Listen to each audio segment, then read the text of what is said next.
This is Pet Life Radio. Let's talk pets. So why do seagulls live near the sea? Because if they live near the bay, they'd be bagels. Welcome to Wings and Things, where you'll find real answers to real questions about everything you want to know about pet birds. Care, feeding, bird products, travel, and more. Everything to make your frequent flyer a happy camper. From parrots to parakeets, cockatiels to cockatoos, you'll have a bird's eye view of everything there is to know about your fun, feathered friends. So, spread your wings and get ready to fly on Wings and Things. Welcome to Wings and Things on Pet Life Radio. We're your hosts, Barbara Heidenreich from Good Bird Inc. and Robin Shewokis from the Leather Elves. Today's topic is promoting naturalistic behavior. So, have you ever seen a bird on a bicycle in the wild, or does someone climb the trees in the wild to cut up fruit into tiny chunks for birds? Those are the kind of things we're going to talk about. We'll be right back after these messages. Sitting on a branch overlooking the parking lot, the pigeons watched as a Mercedes pulled in below them. What do you think? One bird said to the other. Should we put a deposit on that car? Stay perched. Wings and Things will be soaring back right after these messages. What if you could protect the life of your cat with something so simple and affordable that you already use every day? Get ready for the evolution of kitty litter. It's Pretty Litter. Along with all the features you've come to expect from your kitty litter, Pretty Litter's patented and scientific formula will also monitor your cat's health and detect illnesses early while providing industry-leading odor control.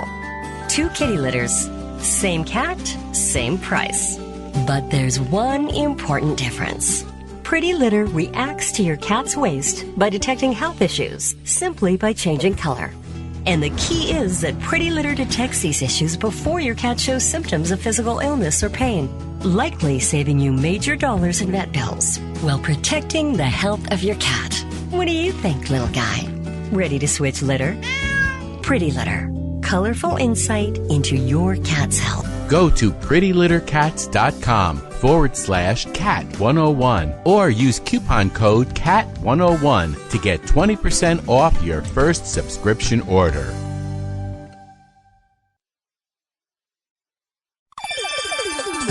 Let's Talk Pets on PetLifeRadio.com. A Frenchman walks into a bar with a parrot on his shoulder. The bartender asks, "Where did you get that thing?" The parrot replies, "In France. There are millions of them." Don't have a canary. Wings and Things is back. Welcome back to Wings and Things on Pet Life Radio. Today we're talking about naturalistic behavior and how to get more of that out of your parrot. So, the bird on the bicycle. Have you ever seen that, Barb, in the wild? Oh, sure. And on a Harley, too. Yeah, well, that's for the high canopy stuff. But it's really, one of the things that we hear a lot is people saying, I don't want to do that. It's not a showy behavior. It's just natural. It's boring. But I think there are so many things that you can work on with your bird for enrichment and training that bring out those natural behaviors, and you can work them into, if it needs to be showy for some reason, then you can work them into funny situations. Yeah, I mean, funny behaviors and cute little things, they're entertaining and all that, but sometimes the natural behaviors are more appealing to some people. Some people really like seeing a parrot behave more like a parrot, and you especially see that if you go to maybe a bird show at a zoo where they might be teaching conservation education, and their hope is to inspire you to care about parrots in the wild, and if they can show you how fabulous they are just being parrots, that is sometimes a really important goal, as opposed to, can we make you laugh? Yeah, and I think it's important for people to remember that their parrots, they're not living in a bubble. There is that bigger picture to things, that, what is happening in the wild with their particular species, or with parrots in general.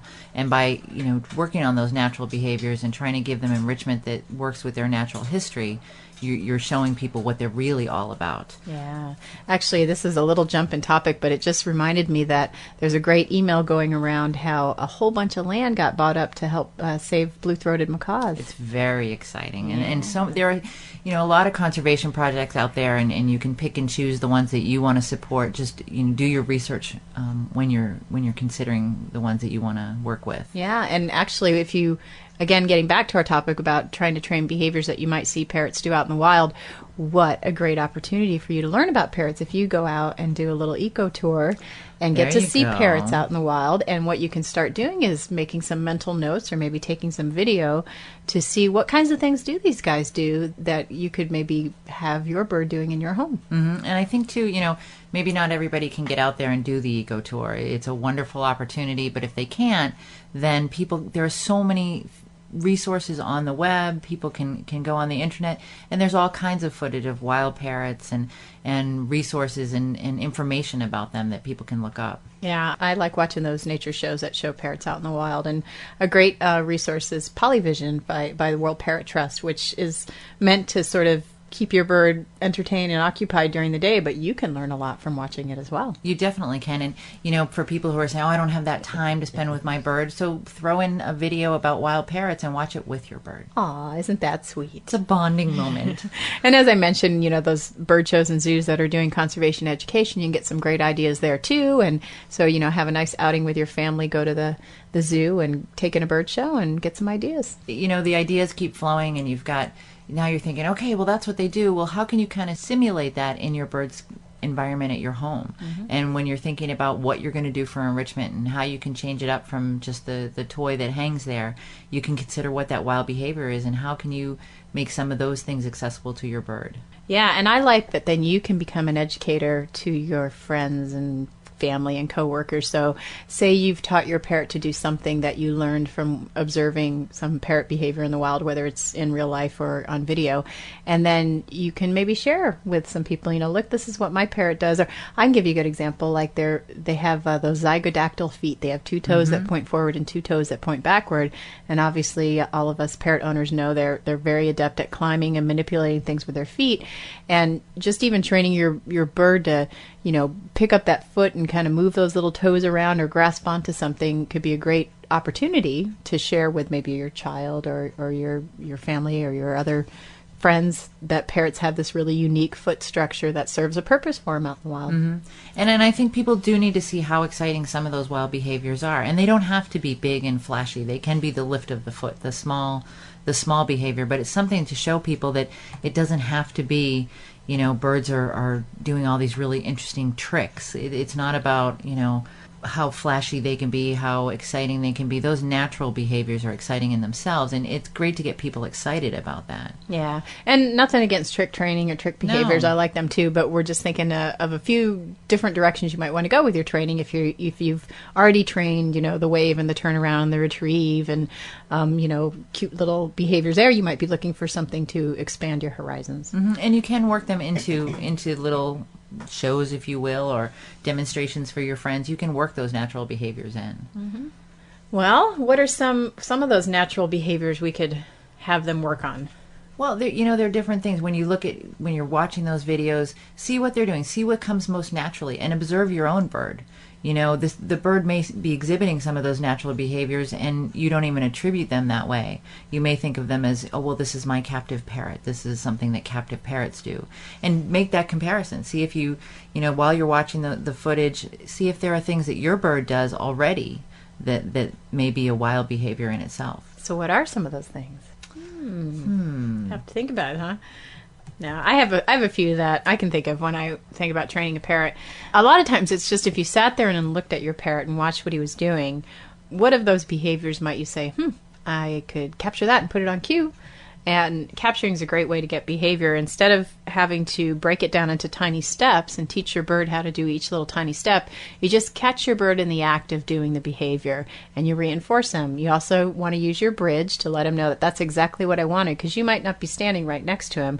Maybe he's sitting on a perch 10 feet away from you or something, and he does one of those beautiful little ballet stretches where he balances on one leg and he has his wings stretched all the way out, and you can actually put that behavior on cue, so he'll do it when you request it. And to do that, though, you're just capturing it. So you see him do the behavior, you bridge him the moment he's done that behavior, and you come over and you reinforce him. Now, at first, he's not going to know what the heck you're doing? Why did you just come over here Why and is she giving me this? and say that was good? But after a few repetitions, where, and it won't all happen in just 20 minutes like you might have when you're training a behavior by shaping it with approximations. But if he offers that behavior, once, twice a day, maybe, several times over the week, and you happen to be able to be there to bridge and reinforce, he'll start making the connection. Every time I stretch that wing way out, I hear the bridge and I get a treat. Let me see if I can offer that in front of her and see what happens. And I think it brings up a good point that it will hone your observation skills as well. This is putting you to the test as a trainer, that you need to be aware. Oh, he just stretched out that wing, or oh, he just did that behavior that I'm trying to capture, and make sure that you've got, it comes back to that whole bird trainer with the seeds in the pocket thing. You need to have your reinforcer ready and your bridge ready to bridge when that occurs. As I'm looking at the bag of treats sitting on the counter right here next to us, I've always got some treats handy, whether it's for my dog or my birds or any other animal in my house. She's a good reinforcer. I try my best. But some other behaviors that parrots do out in the wild, what about things that might be useful for enrichment? There are a lot of different things that you see that you say, oh, well, hey, my bird does some of that, but you may want to encourage it a little bit more. Foraging is a huge one. We've discussed it a number of times in different podcasts. But the foraging is definitely a behavior that you can translate into an enrichment opportunity for your bird. You put that foraging opportunity down, you put it where it would be in the wild, and that, again, takes that research. Is it a ground forager? Is it an arboreal forager? What does your bird do? And then you can use that for an enrichment opportunity. And it's just being aware of what that natural behavior would be. I know you have to kind of do, food stuff in moderation, but one of the things that I love seeing is when you can put like a whole food thing in there and they can tear it apart. I was at one of the zoos where I consult. They had a whole head of lettuce that they cable tied, not the iceberg, the nice romaine or something, that they had cable tied to the inside of the enclosure. And this enclosure has 5 fabulous sun conures in it that are very well trained and participate in a contact area with guests. And these little birds had shredded the heck out of the lettuce. That was pretty cool. And that's definitely something they do. And you're right, the food does sometimes get overused, but it's a matter of presentation. It's, do you put the whole melon in? Do you put the half a melon in? Do you, pomegranates are a great example, and I don't know if any of you out there have used pomegranates before, and they are kind of seasonal. But right around the Thanksgiving time is when you usually see them. But it will look like there has been a mass murder in the cage. The pomegranate gets everywhere. But if you put a slice of it, I made the mistake initially of picking out every single pomegranate seed and putting it in the bowl. And that's not a natural behavior. And then you looked like the murderer because your fingers were all red. But we joked in the beginning of the intro about what the topic was today, and those little chunks of food that we're constantly cutting up and giving our birds, that's not how it happens in the wild. That dicer and slicer is not out there in the treetops. And I would say, like with my lettuce example, it's not so much that the birds were eating the lettuce, they were just tearing it apart. So I think, maybe the whole food item, you have to be more careful when it's something that maybe they shouldn't consume too much of in one sitting. In moderation. A lot of people, the nuts and things like that, nut rings and nut toys that people give their birds, it's one of those things that I tell people, put it in and take it out. And as far as naturalistic behavior is concerned, it's not always the same thing every day. The flock may fly to one area and find one type of food, may fly to another area and find, some other leaf that they're shredding, but it's not always the same. And so it's up to you as the provider of that food to provide different things for them. I also remember we used to, for some of those birds that hang out on the ground too, we used to take things like pea-sized gravel as a substrate where we would hide stuff in there. And even some species of parrots do like to dig in the dirt. And so if you've got a safe dirt resource for you, that's kind of fun for them too. There are a lot of species that will nest in cliff faces, and that excavation piece is there. And if you can find a substance that they can do that with safely, that's a great opportunity. And as far as the produce and things are concerned, seasonal produce is a great opportunity. Pumpkins, you can put all kinds of things in pumpkins, and the birds will get them out, and it's a foraging opportunity. It's a unique food item. And it's just something that again, you have to be aware of what's fresh and what's safe. but it is a great chance to see them foraging. Being that it's that time of year, I was recently at a zoo where I consult, and they had a pumpkin carving contest, and I'll tell you, it's pretty amazing, pretty fabulous pumpkin carving contest.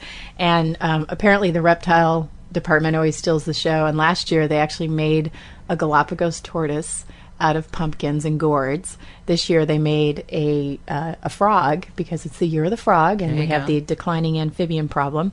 And afterwards, they give the pumpkin to the Galapagos tortoises. And so they have a picture from last year where the tortoise is biting into the pumpkin version of the tortoise. So it's a little cannibalism going on there, but it was a fabulous pumpkin, I will say. It's a great video opportunity too. It is. So I'm way off track now, though, huh? No, well, we're still at foraging. We've gone a little bit afield, but we're coming back. So, well, should we take a little break and then come back and jump right back into all that? Why don't we do that? Well, let's take a break. So we'll be right back after these messages. Stay perched. Wings and Things will be soaring back right after these messages. Put on a perfectly possum pet party. Having an awesome birthday or adoption day celebration for your four-legged friend? Or just want a fun excuse to throw a fun party with your friends from the dog park? Deck out your party with Molly and Bandit Pet Party accessories. Party products designed specifically for pets. There are wearables, including adjustable pet party hats, bow ties, and tutus. The photo prop kits include funny glasses and hats. The party supplies and decorations include coordinating table covers, party banners, cake decorations, and treat bowls, cups, and bags. Everything you need to create great memories and Instagram-worthy photos. They're available in 2 colorful themes, tropical and fireman. It's a dog's life. Celebrate it with Molly and Bandit Pet Party at mollyandbanditpetparty.com/petlife. Let's Talk Pets on PetLifeRadio.com. A Frenchman walks into a bar with a parrot on his shoulder. The bartender asks, "Where did you get that thing?" The parrot replies, "In France. There are millions of them." Don't have a canary. Wings and Things is back. Welcome back to Wings and Things on Pet Life Radio with your host Robin Shewokis and Barbara Heidenreich. Okay, so natural behaviors. Again, I feel like I'm always telling you guys that you need to do research, but it's true. Watching those videos, seeing what they're doing. One of the things that comes to mind is climbing. Our birds that are in cages are forever climbing on the sides and climbing from perch to perch, and the ones that maybe aren't flighted do a lot of climbing. And we can encourage that behavior, and you can create enrichment with that behavior. Put a lot of different levels in your cages, and then the birds can use that climbing ability to go from point A to point B. And you can train that behavior. You can put it on cue. A great way, as you always hear me say, is to use your target to help create that behavior of going from point A to point B. And then you can phase out the target and just put a hand cue with it, so that the bird learns when you give a little cue, or it could be a verbal cue as well. It just means go climb that thing, right? And you'll get reinforced. One of the things that comes up a lot that I tell people is that African greys are actually much more adept at climbing than they are at flying, and it's one of those things. Wait, is that because they're clipped? No, because I've seen some good African greys. But they do definitely climb a lot in the wild. And it's something that you can encourage with your pet bird. And the other thing that I think we sometimes forget is the ground walking piece. The food or whatever they're after is not always up in the trees. There are birds that come down and do a lot of ground walking, and it's a matter of a tactile stimulation. And so you can encourage that natural behavior by offering things, whether it be if you do take your bird outside on a harness, or you can do it on grass. If you've got different kinds of textures on the ground in your home, whether it be a rug or AstroTurf or concrete, and you can offer those different opportunities as a form of enrichment. It's a tactile sensation for your bird. People have come to my workshop, have seen this video clip, but I often show the video of us taking a penguin on a walk. Yeah. And it really, the real way that we train this behavior is we don't use food reinforcers for it. Instead, this particular penguin really finds going on a walk enriching, and what we found is every time we open a door for him, it's sort of, he gets excited because he knows he's a little step closer to going out for that walk. So we actually used the opportunity to go through a door to continue on with that walk to help train him to wear a harness step by step. So that's how we use that to train our approximations. And then for him, just going out there and going for the walk is really reinforcing for him. He's very anxious to get through that door if he has the opportunity to. So walking is very reinforcing for some animals. It definitely is, and I think a lot of times, we've talked about this before too, a lot of times enrichment opportunities are good reinforcers. They're not just that enrichment opportunity by itself. You can be used as a reinforcer, and there's the president of the Connecticut Parrot Society has some blue and gold macaws, and one of the things she does with them is she allows them to walk around in her backyard on the grass, and they love it. They go from one side to the other, and they're doing some foraging behavior while they're down there on the ground. And I observed them for a while, and it was really about the walking and that sensation of being down on the ground. And they do, they are flighted, and they do, go up into the trees sometimes, but that walking sensation was very reinforcing for them, and it was enriching as well. One of the things, some birds do is cache things away, save them for later. And if you give your bird an opportunity, as long as you're aware that if it's a food item, that it's not going to get hidden away and get stinky and nasty in the cage, they will put things away for later. And you can encourage that by offering them, toys that have cavities that they can put things in, and vice versa, toys that they can take those, you can put things in, and then they can get them later on.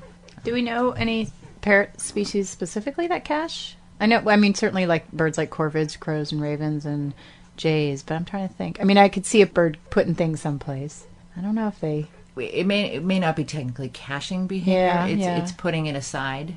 And I know that my bird will take things from one place to another, put it there, and then bring other things over. And Nicky's a kaik, but he will take things from his bowl, move them to another spot in the cage, and then he also likes to take them to the water.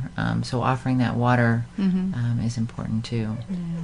Ooh, and then there's flight. Those of you that have flighted parrots, it's a different skill set to learn when you have a flighted parrot as far as training, but it is obviously a great natural behavior, great way for them to get exercise. And the thing about flight, though, that I think that sometimes people get a little put off by is that they think it, again, means chaos and out of control, and oh my God, my house is going to be, all poop all over it, and they're going to chew everything. And that can happen if you don't train your parrot. Right. But what you can do is you can train them to fly to certain locations, and that those locations are going to offer great reinforcers, whether it's enrichment items or food or attention, whatever. You can set perches up all over your house that are easily accessed for your birds, so they're more likely to go to those places than some of those difficult places to land, like, say, maybe on the bookshelf and chew on the books. Instead, you have a perch nearby that's easy, out in the open, all full of good reinforcers, so they can't wait to go to that spot. So you can encourage those flight behaviors, that natural behavior, and also have it be somewhat controlled. And I also teach, it's great to teach a parrot to fly to you on cue. You want a great recall, but you also want to teach them to fly to places when you ask them to, because there's nothing more troublesome than having a bird keep flinging itself at you. You're trying to get work done, or you're trying to do something that maybe your parrot shouldn't be around. And so it's important that they also learn to go away from you when you ask them to. So you have to set up those opportunities. I think that's important. Yeah. Another thing that comes up is communication. I mean, the communication in the wild for parrots is so important, and allowing them to do that and allowing that as an enrichment opportunity, giving them that time, whether it be in the morning or the late afternoon, so that they can communicate as they would in the wild. I think that's a very important piece. And you can play same species vocalizations, do some auditory enrichment for your bird, and that way that communication piece is kind of fulfilled. Yeah, some birds seem to respond to other loud noises going on, like vacuuming, right, or it's true. Running water, or your dishwasher going, or the dryer going. Sometimes those noises get them a little stimulated to start vocalizing. Yeah, and once those vocalizations start, you want to work with them, whether you're trying to elicit a little bit non-natural verbalization in human speech, or if you do want to have them verbalize in their own vocalizations on cue. Well, actually, that brings me to one of the things that we did at Discovery Island with a blue and gold macaw named Kayla. We actually very intentionally trained her to scream on cue. And the reason we did it is because we wanted to demonstrate to our audiences that a screaming behavior, just how loud a parrot can scream. And so if you are considering getting a parrot as a pet, you know what you're getting into. And one of the strategies that sometimes is suggested for training a behavior you no longer want to have presented is to put it on cue, so that the animal learns to present it only when cued, as opposed to all these other times. And I don't remember Kayla being a particularly, terrible screamer or anything like that. I think, but I do remember that she was very eager to give it on cue when we asked her to. And just to expand upon that, we actually trained what we called the house wrecker routine with her, where we had a little, this is not quite so much a natural behavior. Not something you want to train in your home. But again, it was educational for our audiences. We had like a little pretend windowsill, and we put her on the windowsill, and she would knock over a flower pot. She would pull down the curtains. She would bite a chunk of wood out of the set, and then she would do her scream on cue. And that's how we let people know that this could be you if you don't follow positive reinforcement and enrichment training. There are some challenges of having a parrot in your home, but it all came, goes back to putting that screaming on cue, which was a natural vocalization for her, but we just put it on cue. And we used that capturing strategy that we discussed earlier. Okay. So what are some other behaviors, Barbara, that you've seen that you might be able to capture or that you could train? Well, we mentioned raising a foot. Certainly birds will raise a little foot to scratch their heads, things like that. And you can even put that scratching on cue. We talked about the wing stretch, like the big ballet stretch. A lot of parrots will hang from their beak, and you can even teach them to hang from their beak. That wonderful thing where they shake out all their feathers, that's called a rouse, and that's a term that comes from, an Old English term comes from falconry. And it just refers to that shaking all their feathers out. You can actually capture that behavior as well and put it on cue. And same with a yawn, which can be helpful if you're trying to train your bird to open his mouth on cue. With cockatoos and birds with those crest feathers, or hawk-headed parrots, that's a pretty one. You can train them to put their crest feathers up on cue. That's a nice natural behavior. And a lot of these behaviors, as I mentioned, are captured behaviors. So again, it's not going to be that you have a little sit-down 20-minute training session. You're going to see your animal present that behavior and go, oh, I want that. So your timing with your bridge is going to be really important. You want to offer your bridge, whether you use the word good or a click or a whistle, whatever works for you, right when you see that behavior, and then deliver that reinforcer as quick as you can, whatever reinforcer your bird's like, whether it's attention or head scratches or a treat, to get that behavior happening more often. And then your goal is to actually put it on cue. So that means you start seeing if you can predict when your bird's going to offer that behavior, because he'll start figuring out, this is earning me goodies. I'm going to start offering that behavior more often. And when you think you can predict it, you try inserting the cue right before you think that behavior is going to happen, and then you reinforce then. And then over time, what you do is you selectively reinforce for only when the bird presents the behavior, when you get that cue in there first, and you start phasing out reinforcing it for just offering the behavior. So again, that takes a little planning and observation on your part. Well, it might, definitely observation on your part, and it might mean you want to make sure you've got lots of whatever your reinforcers are, whether it's going to be treats or whatever, available to you really easily. So any room that you're going to be in and your bird is in there, I would have, for me, I like to use the food treats, so I'd have a stash of food treats in those rooms. And it actually would be nice if you can get that reinforcer to be a head scratch or something like that. That way you don't have to physically have anything besides yourself available when you're doing training. Yeah, or a little attention. Especially for vocal behaviors, a lot of birds, they respond to that attention piece. You get all excited when they talk and their eyes start pinning. They're like, "Ooh, that was pretty cool. I said that and look what happened." Or if it's a scream, if that's what you want, whatever behavior you want.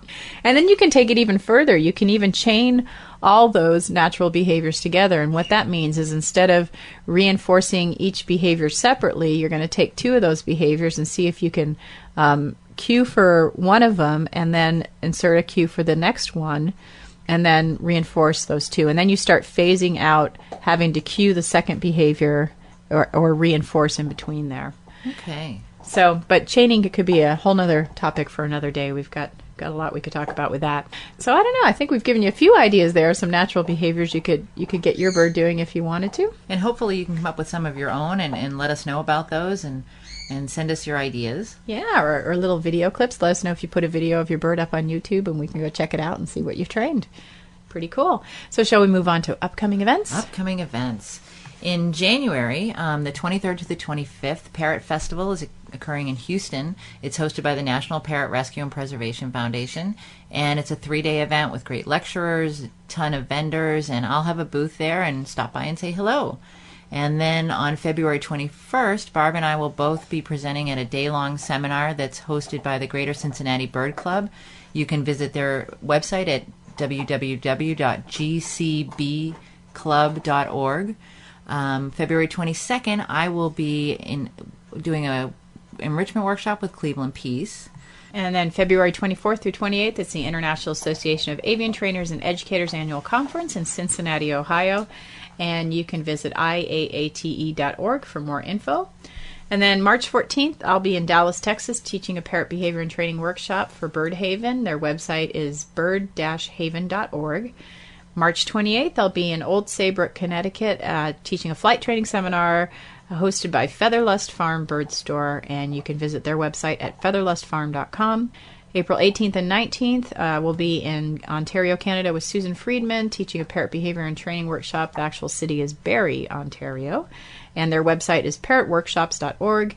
Then May 9th and 10th, I will be in Finland, and May 16th and 17th, I'll be in France, and May 23rd and 24th, I'll be in Portugal, and you can find more information on those events at goodbirdinc.com. And then May 29th through the 31st is the Best Parrot Conference in Edison, New Jersey with Barbara and myself and Dr. Susan Friedman and Joanna Eccles from the World Parrot Trust. You can get more information at bestparrotconference.com. And then October 24th to the 31st, I'll be on the 09 Parrot Lovers Cruise. This is a cruise for parrot lovers going to Panama, Costa Rica, and Cozumel, and you can get more information on that at Baldman, BALDMAN, travel.com. And then a few websites to check out. You can always go to thebestparrotconference.com, goodbirdinc.com, and theleatherelves.com. Some resources that we've got for you as far as this natural behavior is concerned is captive foraging. We've mentioned it before. It's the next best thing to being free by Dr. Scott Eccles.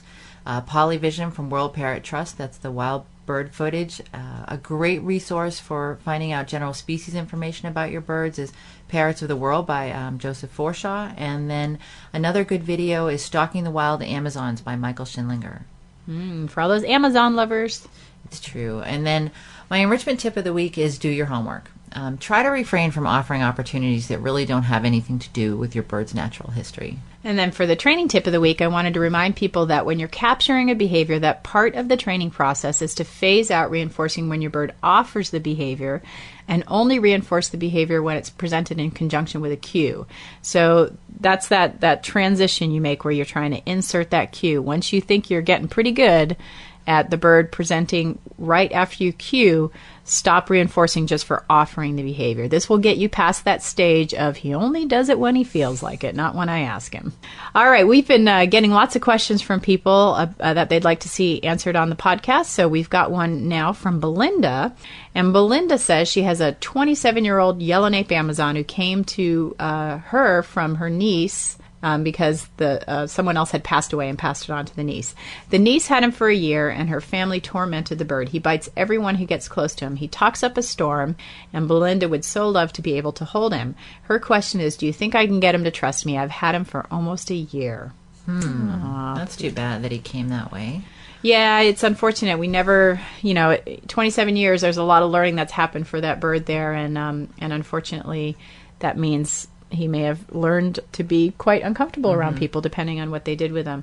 But the good news is that you can make progress. There you go. Yeah, and one of the things we did talk about a lot in this episode was about capturing behavior. And one thing that will help you develop a relationship with that bird is for him to learn how to learn. And capturing is a great way for him to get involved in that learning process. So if he says something that you like, since you mentioned he talks up a storm, you could actually work on capturing some of those vocal behaviors. And so what that means is when he says something, you'll want to bridge him, maybe say the word good, go in the room and offer him one of his favorite treats.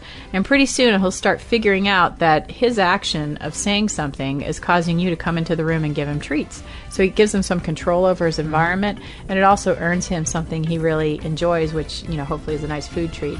And that's being paired with you. So it starts building a relationship with you, and it's along the lines of some of those other, so-called stupid pet tricks we've talked about, like waving and turn around, things like that. They can really help you get started with your bird, help you build that relationship, and then you can take it from there into other things like learning how to step up, and perhaps even to the point where he enjoys some tactile interaction with you, like head scratches. And I think, too, from an enrichment point of view, your bird can't be biting if he's interacting with something with his mouth.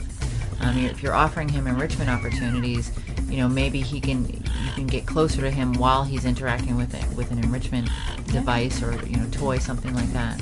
Yeah, you're pairing another positive reinforcer with your presence, so you're hanging out while he's playing with a great toy. So, yep, that can help too. So don't give up hope. There's definitely hope. We're never too old to learn, and your 27-year-old yellow-nape Amazon is not too old to learn either. So thanks for your question, Belinda. You win a free digital download of Good Bird magazine. And if anyone else has questions, you can visit goodbirdinc.com, and on the homepage you'll see the place where you can submit your questions. So with that, we are out of time. And if you have suggestions or questions that you'd like to ask us, you can contact us at robin@petliferadio.com or barbara@petliferadio.com. And as always, if you would like transcripts of this show, please visit www.petliferadio.com. See you next time. Bye-bye. Join us every week on Wings and Things and get a bird's eye view of everything there is to know about pet birds and how to make your frequent flyer a happy camper. Wings and Things, only on PetLifeRadio.com.